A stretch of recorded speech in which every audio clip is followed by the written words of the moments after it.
Hello everyone, welcome to SPC centre. This is Prashant Kumar. Friends, आज का यह वीडियो 71वीं बीपीएससी प्रीलिम्स के लिए काफ़ी महत्वपूर्ण है, क्योंकि आज के इस वीडियो में मैं आप लोगों के साथ 71वीं बीपीएससी प्रीलिम्स को ध्यान में रखते हुए करेंट अफेयर से संबंधित कुछ महत्वपूर्ण चीज़ों को डिस्कस करूंगा। इस वीडियो में परीक्षा मंथन जो करेंट अफेयर की एक महत्वपूर्ण मैगजीन है, तो परीक्षा मंथन मैगजीन की शॉर्ट नोट्स को डिस्कस किया जाएगा। देखिए, करेंट अफेयर का जो रोल है बीपीएससी प्रीलिम्स में, उससे आप सभी अवगत होंगे और लगभग 30 से 35 सवाल प्रतिवर्ष बीपीएससी प्रीलिम्स में करेंट अफेयर सेक्शन से पूछे जाते हैं। तो करेंट अफेयर को ध्यान में रखते हुए हमारे द्वारा बिहार करेंट अफेयर, प्रतियोगिता दर्पण का शॉर्ट नोट्स, इन सभी को यूट्यूब चैनल पर डिस्कस किया जा रहा है। तो आज हम लोग परीक्षा मंथन मैगजीन की शॉर्ट नोट्स को भी डिस्कस करेंगे। परीक्षा मंथन मैगजीन की शॉर्ट नोट्स को कुल 2 वीडियो के अंतर्गत डिस्कस किया जाएगा। तो इसका जो पार्ट 1 है वह आज डिस्कस किया जाएगा और अगले 8 या 10 दिनों के अंतराल पर परीक्षा मंथन शॉर्ट नोट्स पार्ट 2 को भी डिस्कस कर दिया जाएगा। इसका जो PDF है करेंट अफेयर का, जो हमारा पेड बैच है, वहाँ पर इसको प्रोवाइड करा दिया जाएगा। तो आइए हम लोग इसका डिस्कशन प्रारंभ करते हैं। परीक्षा मंथन मैगजीन का जो शॉर्ट नोट्स है उसमें सबसे पहले हम लोग राष्ट्रीय परिदृश्य को डिस्कस करेंगे, यानी कि नेशनल करेंट अफेयर को डिस्कस करेंगे। उनमें जो सबसे महत्वपूर्ण है वह परिसीमन आयोग को लेकर, यह बीपीएससी मेंस के लिए भी एक महत्वपूर्ण टॉपिक था। और अगर करेंट अफेयर में स्टेटमेंट वाइज सवाल पूछे जाते हैं तो मुझे उम्मीद है कि परिसीमन से संबंधित एक सवाल जरूर पूछा जाना चाहिए। ठीक है, तो परिसीमन क्या है? लोकसभा एवं विधानसभा के लिए प्रत्येक राज्य में सीटों की संख्या और प्रादेशिक निर्वाचन क्षेत्र की सीमाओं के पुनर्निर्धारण की एक प्रक्रिया है। यह 3 सदस्यीय निकाय होती है। इसमें 3 सदस्य शामिल होते हैं। अध्यक्ष जो होते हैं सुप्रीम कोर्ट के रिटायर्ड जज होते हैं। अन्य 2 सदस्यों में चीफ इलेक्शन कमिश्नर या फिर अन्य निर्वाचन आयुक्त तथा संबंधित राज्य के निर्वाचन आयुक्त शामिल होते हैं। संवैधानिक प्रावधान अगर देखा जाए तो लोकसभा के संदर्भ में परिसीमन का वर्णन संविधान के आर्टिकल 82 में और विधानसभा से संबंधित परिसीमन का वर्णन संविधान के आर्टिकल 170 में किया गया है। ठीक है, अभी तक कुल 4 बार परिसीमन किया गया है, 1952, 63, 73 और 2002। ठीक है, 84वां संविधान संशोधन 2001 के माध्यम से परिसीमन का जो 2002 में जो परिसीमन किया गया उससे 2026 तक के लिए विस्तार कर दिया गया है और फिर एक बार नए सिरे से परिसीमन की मांग की जा रही है। ठीक है, तो यह परिसीमन से संबंधित सभी महत्वपूर्ण फैक्ट्स थे। अगर यहाँ से फैक्चुअल सवाल पूछे जाते हैं तो भी इसी के अंतर्गत पूछे जाएंगे, और अगर स्टेटमेंट वाइज भी सवाल पूछे जाते हैं तो ये इतना अगर आपको कॉन्सेप्ट याद रहेगा तो वहाँ पे आप प्रश्न को सही करेंगे। ठीक है, तो यह हो गया परिसीमन से संबंधित। राष्ट्रीय में अगर दूसरा सेक्शन देखें तो मणिपुर में राष्ट्रपति शासन लगाया गया है। ठीक है, तो 2 आर्टिकल आपको याद रखना है, आर्टिकल 356 क्या है और आर्टिकल 355 क्या है। ठीक है, सवाल है कि मणिपुर में राष्ट्रपति शासन कब लगाया गया, तो 9 फरवरी 2025 ईस्वी को राष्ट्रपति शासन लगाया गया है। ठीक है, अब आर्टिकल 356 के अंतर्गत वर्णन किया गया है राष्ट्रपति शासन का, लेकिन आर्टिकल 355 कहता है कि यदि कोई राज्य सरकार संविधान के अनुसार कार्य करने में विफल रहती है तो केंद्र सरकार आर्टिकल 356 के अंतर्गत राष्ट्रपति शासन लगा सकती है। यानी कि आर्टिकल 356 में राष्ट्रपति शासन लगाने की चर्चा की गई है, लेकिन आर्टिकल 355 का आधार बनाकर। ठीक है, तो आर्टिकल 355, 356 और 9 फरवरी 2025 इन 3 चीज़ों को आपको याद रखना है। अगला है राष्ट्रीय कौशल विकास निगम NSDC, ठीक है, ने नोएडा में अपनी पहली अंतर्राष्ट्रीय अकादमी का उद्घाटन किया है। आपसे पूछा जा सकता है कि हाल ही में राष्ट्रीय कौशल विकास निगम ने भारत के किस क्षेत्र में अपनी पहली अंतर्राष्ट्रीय अकादमी का उद्घाटन किया, तो आप क्या बताएंगे? नोएडा। परमाणु ऊर्जा आयोग का पुनर्गठन, परमाणु ऊर्जा आयोग का पुनर्गठन किया गया है। नए अध्यक्ष अजीत कुमार मोहंती बने हैं और नए सदस्यों में TV सोमनाथन एवं मनोज गोविल को शामिल किया गया है। ठीक है, अब आइए 76वां गणतंत्र दिवस 2025। 76वां गणतंत्र दिवस 26 जनवरी 2025। ठीक है, इस बार का थीम क्या था? स्वर्णिम भारत विरासत एवं विकास इस बार का थीम रहा है। चीफ गेस्ट कौन थे? Prabowo Subianto. आप सभी जानते हैं इंडोनेशिया के राष्ट्रपति इस बार के चीफ गेस्ट थे। बिहार की झांकी में नालंदा विश्वविद्यालय एवं समृद्ध बौद्ध विरासत को इसमें शामिल किया गया था। ठीक है, तो 76वां गणतंत्र दिवस 26 जनवरी 2025 को जिसका आयोजन किया गया, इस बार का थीम था स्वर्णिम भारत विरासत एवं विकास, इस बार का थीम था। चीफ गेस्ट थे इंडोनेशिया के राष्ट्रपति प्रबोवो सुबियांतो। और इस बार जो गणतंत्र दिवस पर जो झांकी निकाली गई उसमें बिहार की झांकी में नालंदा विश्वविद्यालय एवं समृद्ध बौद्ध विरासत को, यानी कि बिहार की जो प्राचीन विरासत है उसे वहाँ पर दर्शाने का प्रयास किया गया। अब आइए राष्ट्रीय हल्दी बोर्ड का गठन। ठीक है, उससे पहले एक महत्वपूर्ण सूचना आप सभी के लिए है। टीम ISPC सेंटर के द्वारा 71वीं BPSC प्रीलिम्स के लिए करेंट अफेयर का एक पेड बैच को लॉन्च किया गया है। ठीक है, करेंट अफेयर का पेड बैच है, इसका फ़ी 500 रुपये रखा गया है। हिंदी माध्यम में पूरे 1 साल का विभिन्न मैगजीन्स का कंटेंट इसके अंतर्गत प्रोवाइड किए जाएंगे। इसके अंतर्गत जो कंटेंट आपको मिलेंगे वह मंथली वाइज प्रतियोगिता दर्पण का शॉर्ट नोट्स जो हमारे यूट्यूब चैनल पर अवेलेबल किया जा रहा है उसका PDF यहीं पे आपको प्रोवाइड किया जाएगा। और यह PDF सितंबर 2024 से लेकर टिल एग्जामिनेशन, जब तक प्रीलिम्स नहीं होती है तब तक प्रोवाइड किया जाएगा। इसके बाद monthly wise Bihar current affair का शॉर्ट नोट्स इसमें प्रोवाइड किया जा रहा है। अभी जैसे परीक्षा मंथन मैगजीन है, परीक्षा मंथन मैगजीन को भी डिस्कस किया जाएगा, इसके अंतर्गत PDF आपको प्रोवाइड किए जाएंगे। जनवरी 2025 से विजन IAS का भी इसके अंतर्गत शॉर्ट नोट्स प्रोवाइड किया जाएगा। प्लस में डेली PIB अपडेट्स भी इसके अंतर्गत प्रोवाइड किए जाएंगे। यानी कि ये जो करेंट अफेयर का जितने महत्वपूर्ण कंटेंट होंगे वो सभी इस पेड बैच में आपको अवेलेबल मिलेंगे। और मुझे लगता है कि इसके अलावा किसी भी कंटेंट को आपको पढ़ने की आवश्यकता नहीं होगी, क्योंकि जितने महत्वपूर्ण मैगजीन हो सभी इसके अंतर्गत अवेलेबल हो जाएगा। इसके अलावा बिहार स्पेशल के लिए भी कुछ कंटेंट इसके अंतर्गत हम लोग प्रोवाइड करने का पर काम हम लोग कर रहे हैं। और हमारी कोशिश है कि हिस्ट्री वगैरह का जो इम्तियाज़ अहमद की जो बुक है उसका भी शॉर्ट नोट्स इसके अंतर्गत आपको प्रोवाइड किए जाएँ। ठीक है, तो अभी इस पर वर्क चल रहा है, लेकिन करेंट अफेयर का जो सेक्शन है इतने सेक्शन को आप सभी के लिए इसमें प्रोवाइड किया जाएगा। तो आप लोग इससे जुड़ सकते हैं। इससे जुड़ने के लिए आप लोग संपर्क करें 8375934036 या 9870564701, ये दो में से किसी भी नंबर पर संपर्क कर सकते हैं। और 500 रुपया इसका फ़ी है 1 साल का। ये दो में से किसी भी नंबर पे, गूगल पे, फ़ोनपे या पेटीएम, किसी भी नंबर पे 500 रुपया पे करके और दो में से किसी भी नंबर पे आप पेमेंट का स्क्रीनशॉट भेज देंगे तो आपको ग्रुप में ऐड कर दिया जाएगा जो करेंट अफेयर का पेड बैच है वहाँ पर। ठीक है, तो आप लोग इससे जुड़ सकते हैं। चलिए अब हम लोग आगे का डिस्कशन प्रारंभ करते हैं। राष्ट्रीय हल्दी बोर्ड का गठन। ठीक है, तो 14 जनवरी 2025 ईस्वी को राष्ट्रीय हल्दी बोर्ड का गठन किया गया है। राष्ट्रीय हल्दी बोर्ड का मुख्यालय कहाँ पर? तो निजामाबाद तेलंगाना में। प्रथम अध्यक्ष पल्ले गंगा रेड्डी को बनाया गया है। तो राष्ट्रीय हल्दी बोर्ड का गठन कब किया गया? 14 जनवरी 2025 को। इसका मुख्यालय कहाँ पर है? निजामाबाद तेलंगाना में। और इसके प्रथम अध्यक्ष पल्ले गंगा रेड्डी को बनाया गया है। नोट: तेलंगाना का निजामाबाद हल्दी की खेती के लिए प्रसिद्ध है, इसीलिए राष्ट्रीय हल्दी बोर्ड का मुख्यालय निजामाबाद तेलंगाना में बनाया गया। भारत में हल्दी की खेती एवं उत्पादन के अंतर्गत अधिकतम क्षेत्र तेलंगाना राज्य में स्थित है। भारत विश्व में हल्दी का सबसे बड़ा उत्पादक, उपभोक्ता एवं निर्यातक है। हल्दी के विश्व व्यापार में भारत की हिस्सेदारी 62% से ज़्यादा है। ठीक है, भारत का GI टैग प्राप्त हल्दी बेगांव हल्दी महाराष्ट्र, सांगली महाराष्ट्र, इरोड तमिलनाडु, कंधमाल उड़ीसा, लाकडोंग मेघालय। ठीक है, तो राष्ट्रीय हल्दी बोर्ड का गठन काफ़ी ज़्यादा महत्वपूर्ण है। इसका मुख्यालय निजामाबाद तेलंगाना, प्रथम अध्यक्ष पल्ले गंगा रेड्डी। अगले पॉइंट की ओर आते हैं। 18वां प्रवासी भारतीय दिवस सम्मेलन। 18वां प्रवासी भारतीय दिवस सम्मेलन कहाँ पर? भुवनेश्वर में आयोजन किया गया। शुरुआत 2003 में की गई थी। 8 से 10 जनवरी 2025 के बीच में 18वां प्रवासी भारतीय दिवस सम्मेलन का आयोजन किया गया भुवनेश्वर में। विषय क्या था? विकसित भारत में प्रवासी भारतीयों का योगदान। अगला है 31वीं राष्ट्रीय बाल विज्ञान कांग्रेस। 31वीं राष्ट्रीय बाल विज्ञान कांग्रेस 3 से 6 जनवरी 2025 के बीच में इसका आयोजन किया गया है मध्य प्रदेश भोपाल में। थीम क्या था? स्वास्थ्य और कल्याण के लिए पारिस्थितिकी तंत्र को समझना, इसका थीम था। अगला है बधावन बंदरगाह।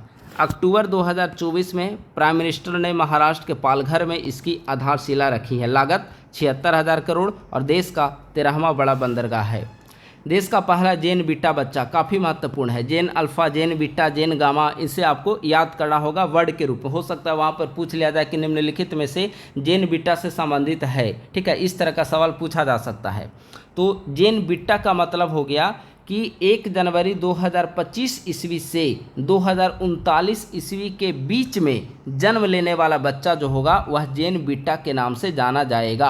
और जेन अल्फ़ा जो है वह 2013 से 2024 के बीच में जिस बच्चे का जन्म हुआ था वह जेन अल्फ़ा के नाम से जाना जाता है। और 2025 से 2039 के बीच में जिस बच्चे का जन्म होगा वह जेन बीटा के नाम से जाना जाता है। ठीक है, तो देश का पहला जेन बीटा बच्चा यानी कि 1 जनवरी 2025 को पहला बच्चा जिसने जन्म लिया वह उसका नाम फ्रेंकी रखा गया है। आइजोल में उसका जन्म हुआ है, यानी कि देश का पहला जेन बीटा बच्चा का नाम क्या होगा?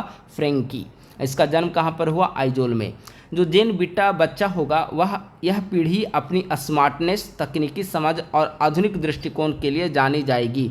जेन बीटा नामकरण मार्क मैक्रिडल के द्वारा किया गया है जो कि ऑस्ट्रेलिया के निवासी हैं। काफ़ी महत्वपूर्ण है। जेन बीटा, जेन अल्फ़ा का मतलब आपने समझ गया। जेन मतलब जेनरेशन, जेनरेशन अल्फ़ा यानी कि वैसे बच्चे जिसका जन्म 2013 से 2024 के बीच में होगा उसे जेनरेशन अल्फ़ा के नाम से जाना जाएगा। जिस बच्चे का जन्म 2025 से 2039 के बीच में होगा उसे जेन बीटा के नाम से जाना जाएगा। तो देश का पहला जेन बीटा बच्चा उसका नाम फ्रेंकी रखा गया है और उसका जन्म हुआ है आइजोल में। ठीक है, अगले पॉइंट की ओर आते हैं। अंतर्राष्ट्रीय महिला दिवस। अंतर्राष्ट्रीय महिला दिवस कब मनाया जाता है? 8 मार्च को। थीम क्या है? सभी महिलाओं एवं लड़कियों के लिए अधिकार समानता। प्रोजेक्ट HAKK, प्रोजेक्ट हाक, ठीक है, हवाई अनुभव कल्याण केंद्र। HDFC बैंक के द्वारा भारतीय वायुसेना के पेंशनभोगियों और उनके परिवारों की सहायता के लिए प्रारंभ किया गया। काफ़ी महत्वपूर्ण है। प्रोजेक्ट हाक का संबंध किससे है या किसने लॉन्च किया? HDFC बैंक ने लॉन्च किया। किस लिए? तो भारतीय वायुसेना के पेंशनभोगियों और उनके परिवारों की सहायता हेतु। राष्ट्रीय मतदाता दिवस 25 जनवरी 2025 राष्ट्रीय मतदाता दिवस मनाया जाता है 25 जनवरी को। इस बार का थीम क्या था? वोटिंग जैसा कुछ नहीं, मैं निश्चित रूप से वोट दूंगा। राष्ट्रीय मतदाता दिवस 2025 का थीम था। प्रतिवर्ष किस दिन को मनाया जाता है? 25 जनवरी को मनाया जाता है।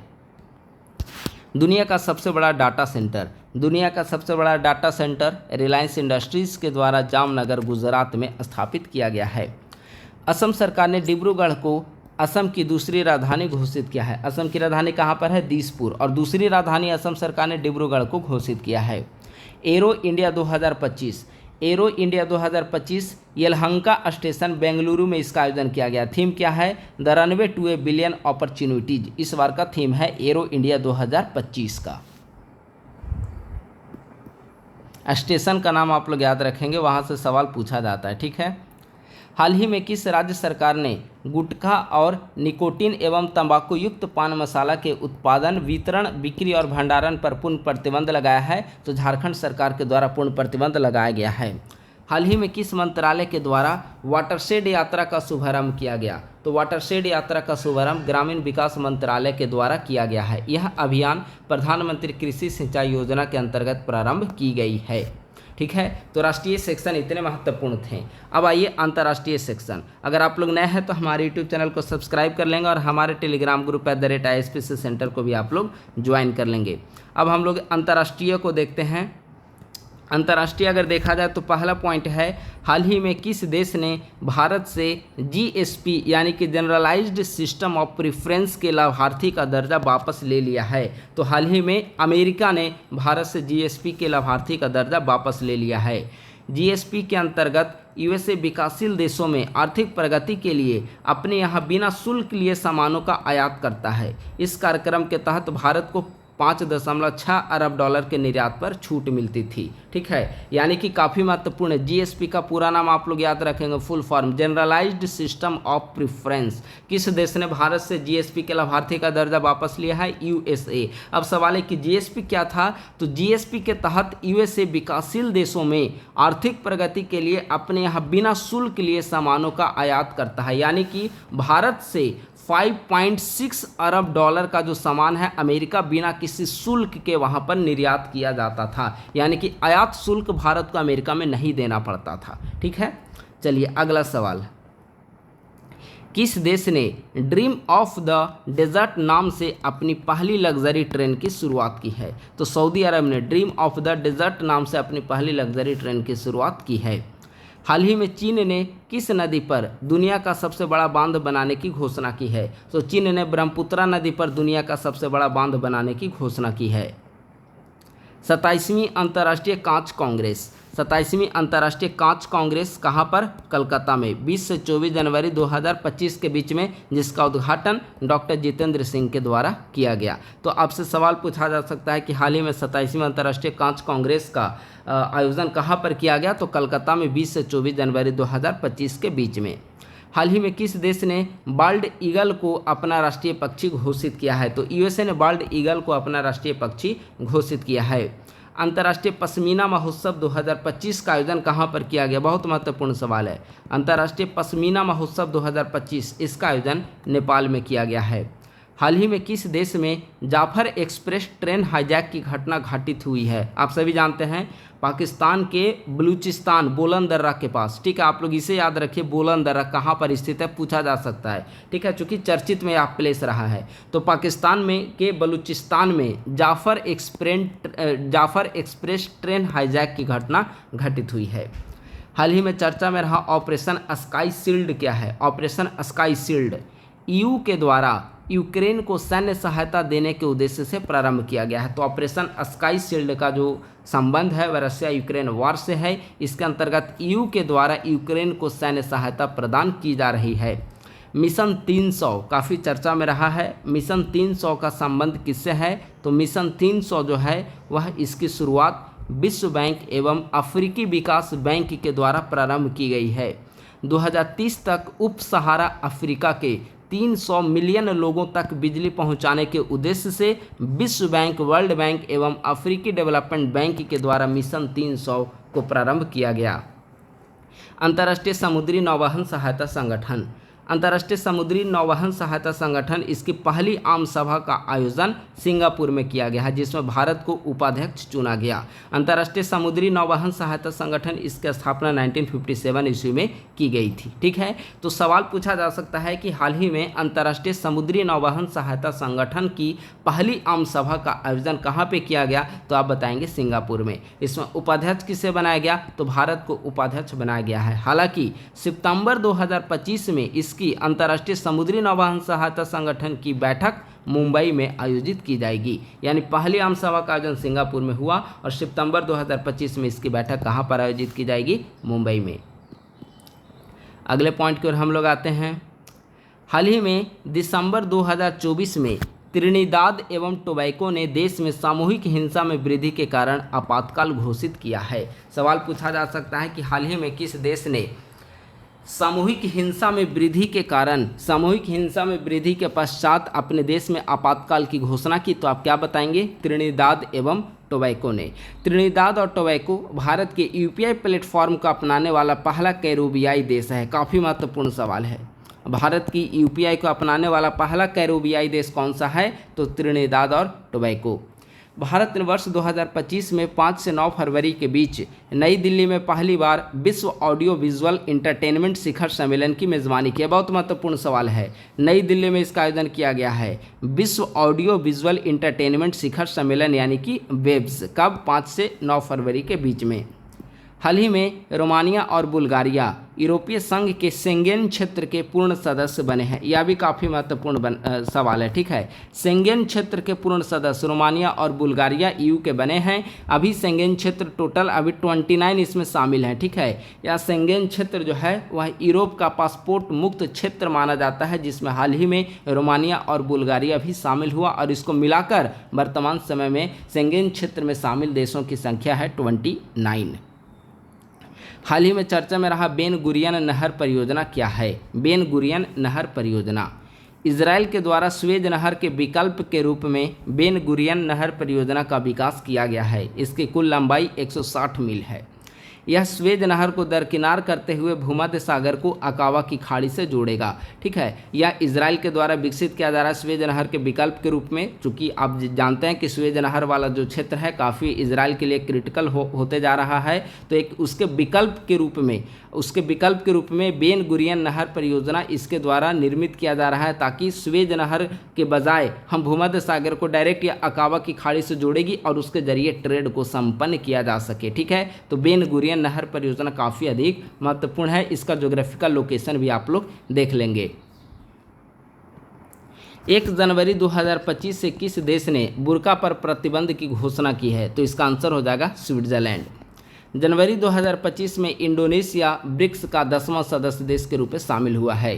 ब्रिक्स समिट 2025 कहाँ पर होगा? रियो डी जेनेरियो ब्राज़ील में। थीम ग्लोबल साउथ, ठीक है। नाइजीरिया ब्रिक्स का 9वां पार्टनर देश बना है, ठीक है। तो आप लोग याद रखेंगे ब्रिक्स का 10वां सदस्य लेटेस्ट मेंबर इंडोनेशिया बना। 2025 में इसका सम्मेलन ब्राज़ील रियो डी जेनेरिया में होगा। थीम ग्लोबल साउथ, ठीक है। और ब्रिक्स का 9वां पार्टनर देश कौन बना है? नाइजीरिया इसका 9वां पार्टनर देश बना है।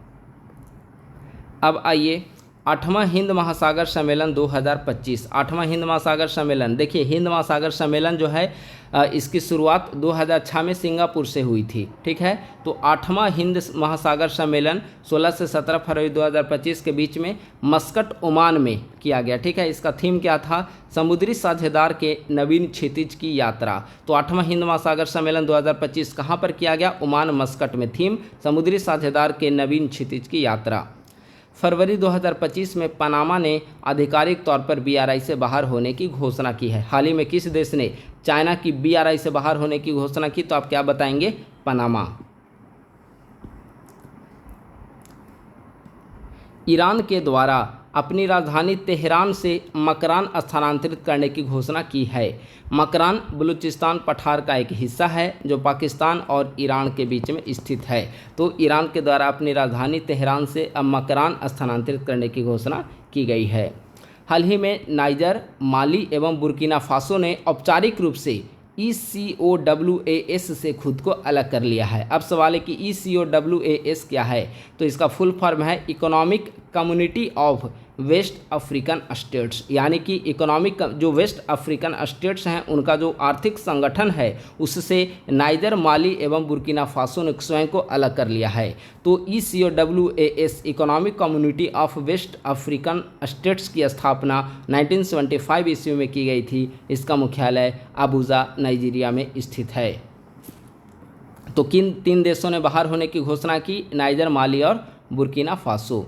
अगला है जनवरी 2025 में US राष्ट्रपति ने संयुक्त राज्य अमेरिका एजेंसी USAID, ठीक है, संस्था का अमेरिकी विदेश विभाग में विलय को मंजूरी दी है। USAID इसकी स्थापना 1961 में कैनेडी के द्वारा की गई थी। इसका कार्य क्या था? संघर्षरत देशों को गरीबी, बीमारी व अन्य संकटों को कम करना, ठीक है। तो हाल ही में US राष्ट्रपति ने संयुक्त राष्ट्र अमेरिकी एजेंसी USAID संस्था का अमेरिकी विदेश विभाग में विलय को मंजूरी प्रदान की है। हाल ही में भारत आधिकारिक तौर पर यूरोड्रोन कार्यक्रम में पर्यवेक्षक के रूप में शामिल हुआ है। नवंबर 2023 में यूरोड्रोन कार्यक्रम में पहला आधिकारिक पर्यवेक्षक देश जापान बना था और हाल ही में यूरोड्रोन कार्यक्रम में पर्यवेक्षक के रूप में भारत को शामिल किया गया है। अगला है काफ़ी महत्वपूर्ण है पहला बिम्स्टेक युवा शिखर सम्मेलन। पहला बिम्स्टेक युवा शिखर सम्मेलन का आयोजन 7 से 11 फरवरी 2025 के बीच में किया गया और पहला बिम्स्टेक युवा शिखर सम्मेलन का आयोजन गुजरात के गांधीनगर में किया गया है। बिम्स्टेक इसकी स्थापना 1997 ईस्वी में बैंकॉक घोषणा के तहत की गई थी। वर्तमान समय में इसके तहत सदस्य देशों की संख्या जो है वह 7 है। BIMSTEC, ठीक है, याद रखने का ट्रिक देखिए। B for Bangladesh, I for Bharat, M for Myanmar, S for Sri Lanka और T फॉर थाईलैंड, ठीक है। और फिर भूटान और नेपाल को इसमें ऐड कर लेना है। तो पहला बिम्स्टेक युवा शिखर सम्मेलन गुजरात के गांधीनगर में 7 से 11 फरवरी 2025 के बीच में। बिम्स्टेक की स्थापना 1997 में बैंकॉक घोषणा पत्र के तहत इसकी स्थापना की गई थी। अगला है AI इंटरनेशनल समिट 2025, ठीक है। AI इंटरनेशनल समिट यह तीसरा AI इंटरनेशनल समिट है। पहला AI इंटरनेशनल समिट 2023 में UK, दूसरा 2024 में साउथ कोरिया और तीसरा 2025 में पेरिस में सह अध्यक्षता भारत और फ्रांस दोनों के द्वारा की गई है। इसका थीम क्या है? तो लोगों और ग्रह के लिए समावेशी एवं टिकाऊ आर्टिफिशियल इंटेलिजेंस, कृत्रिम बुद्धिमत्ता। तो आप लोग इसे याद रखेंगे। हाल ही में चर्चा में रहा प्रोजेक्ट वाटर वर्थ क्या है? काफ़ी महत्वपूर्ण टॉपिक है। प्रोजेक्ट वाटर वर्थ किसके द्वारा लॉन्च किया गया है? तो मेटा के द्वारा लॉन्च किया गया है। यह एक समुद्र के नीचे केबल नेटवर्क है जो 50,000 किलोमीटर फैला होगा और 7,000 मीटर की गहराई तक पहुंचेगा। ये मीटर है, ठीक है। 2030 तक इससे चालू होने की उम्मीद है। प्रोजेक्ट वाटर वर्थ मेटा के द्वारा। तो राष्ट्रीय और अंतर्राष्ट्रीय दोनों यहाँ पे समाप्त हुए। अब आर्थिकी सेक्शन हम लोग प्रारंभ करेंगे। उसके पहले फिर से एक बार करेंट अफेयर पेड बैच के बारे में मैं संक्षिप्त जानकारी आपको दे देता हूँ। 71वीं बीपीएससी प्रीलिम्स के लिए करेंट अफेयर का एक पेड बैच लॉन्च किया गया है। इसका 1 साल का फ़ी है 500 रुपये। इसके अंतर्गत आपको मंथली बैच करेंट अफेयर के रूप में प्रतियोगिता दर्पण मैगजीन का शॉर्ट नोट्स, बिहार का करेंट अफेयर, परीक्षा मंथन मैगजीन का short notes, vision IAS magazine का शॉर्ट नोट्स, इसके अलावा बजट, इकोनॉमिक सर्वे तथा बिहार स्पेशल के भी कुछ महत्वपूर्ण शॉर्ट नोट्स इसके तहत प्रोवाइड किए जाएंगे। ठीक है, यानी कि जो करेंट अफेयर का सेक्शन है उसका एक महत्वपूर्ण पैकेज इसके तहत प्रोवाइड किए जाएंगे तथा प्रीलिम्स से संबंधित जो भी चीज़ें यूट्यूब चैनल पर डिस्कस की जाएंगी उनका सारे PDF जो है आपको इसी पेड बैच में हमेशा अवेलेबल मिलेगा। तो 500 रुपये इसका चार्ज रखा गया है। अगर आप लोग जुड़ना चाहते हैं तो आप लोग 8375934036 या 9870564701 दो में से किसी भी नंबर पे आप लोग संपर्क कर सकते हैं, या फिर दो में से किसी भी नंबर पे गूगल पे, फ़ोनपे, पेटीएम 500 रुपये आप लोग पेमेंट करके इस नंबर से आप लोग जुड़ सकते हैं। 500 रुपये आप लोग पेमेंट करेंगे और पेमेंट करने के बाद ये दो में से किसी भी नंबर पर आप लोग पेमेंट का स्क्रीनशॉट भेज देंगे तो आपको पेड बैच में ऐड कर दिया जाएगा। ठीक है, तो आइए अब हम लोग फिर से आगे डिस्कशन प्रारंभ करते हैं। आर्थिकी हम लोग देखेंगे तो आर्थिकी में जो सबसे पहला और महत्वपूर्ण है वह यह है कि मार्च 2025 में केंद्र सरकार ने IRCTC और IRFC को नवरत्न का दर्जा प्रदान किया है। IRCTC 25वां नवरत्न बना और IRFC 26वां बना। ठीक है, अब सवाल है कि नवरत्न का दर्जा कौन प्रदान करता है? तो वित्त मंत्रालय के तहत सार्वजनिक उद्यम विभाग पात्र उद्यम को नवरत्न का दर्जा प्रदान करता है।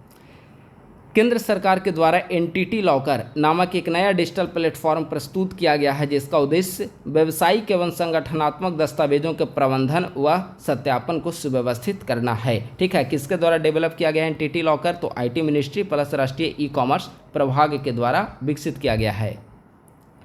अगला है मॉर्गन स्टैनली की रिपोर्ट, बहुत महत्वपूर्ण रिपोर्ट है।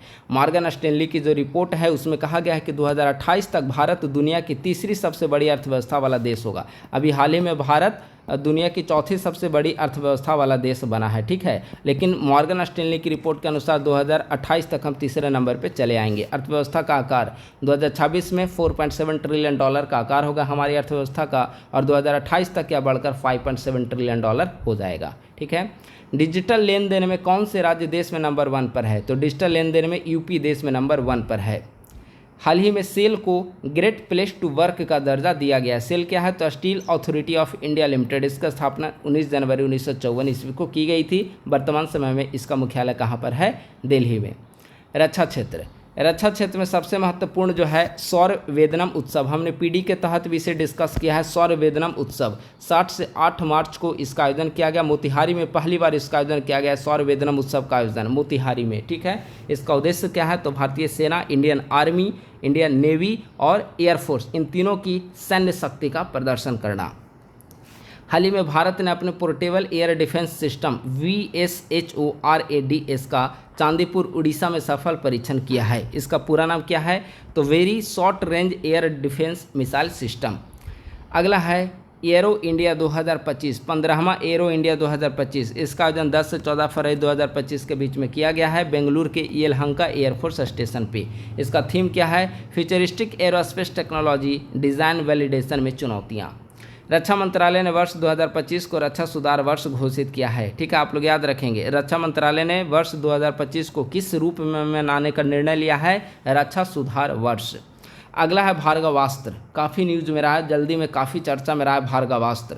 अगर हम लोग भार्गवास्त्र को देखें तो भारत का पहला स्वदेशी माइक्रो मिसाइल सिस्टम है। भारत का पहला स्वदेशी माइक्रो मिसाइल सिस्टम भार्गवास्त्र है। इसका उड़ीसा में सफल परीक्षण किया गया है। EEL इकोनॉमिक एक्सप्लोसिव लिमिटेड के द्वारा यह विकसित है।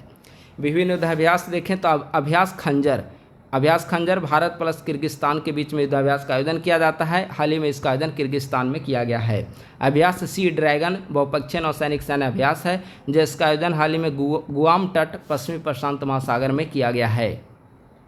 अगला है साइक्लोन युद्धाभ्यास का आयोजन भारत और मिस्र के बीच में किया जाता है। हाल ही में इसका आयोजन राजस्थान में हुआ है। अभ्यास धर्म गार्जियन भारत और जापान के बीच में, इसका आयोजन जापान में किया गया। एक्वेरिन भारत और मालदीव के बीच में, इसका आयोजन मालदीव में हुआ। ट्रोपेक्स अभ्यास भारतीय नौसेना का ऑपरेशनल एक्सरसाइज है जिसमें भारतीय नौसेना, वायुसेना व तटरक्षक बल भी शामिल होंगे।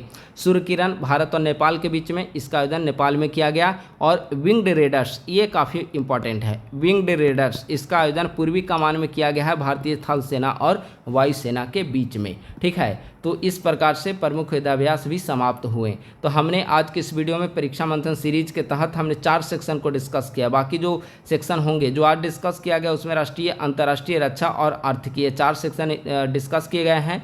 इसका PDF पेड बैच में अवेलेबल कर दिया जाएगा। आप लोग बार बार PDF को रिवाइज करते रहें अभी से ही, और जितनी बार आप लोग वीडियो देखेंगे उतनी बार आपकी चीज़ें जो है अच्छी तरीके से कंठस्थ याद होती जाएगी। ठीक है, तो आज हमने राष्ट्रीय को डिस्कस किया है, अंतर्राष्ट्रीय को डिस्कस किया है, आर्थिकी को हमने डिस्कस किया है, इसके अलावा रक्षा क्षेत्र को डिस्कस किया है। इन 4 सेक्शन को यहाँ पर आप सभी के साथ डिस्कस किया गया है परीक्षा मंथन पार्ट 1 सीरीज को। ठीक है, परीक्षा मंथन का पार्ट 2 शीघ्र ही लगभग 8 से 10 दिनों के अंदर इसका पार्ट 2 भी अवेलेबल कर दिया जाएगा, जिसमें परीक्षा मंथन की जो रेस्ट जो सेक्शन होंगी, जो BPSC प्रीलिम्स के लिए इंपॉर्टेंट होंगे, उसे इसके अंतर्गत डिस्कस कर दिया जाएगा। तो बस आज के वीडियो में इतना ही, और पेड बैच के बारे में आप सबको जानकारी दे दी गई है। इसका PDF भी वहां पर कल आपको प्रोवाइड करा दिया जाएगा या आज देर रात्रि तक। ठीक है, अगर आप लोग नए हैं तो हमारे YouTube चैनल को सब्सक्राइब करें, अपने दोस्तों के साथ भी इस लिंक को साझा करें, और हमारे टेलीग्राम ग्रुप @ISPC सेंटर को भी आप लोग ज्वाइन कर लें। Thank you so much,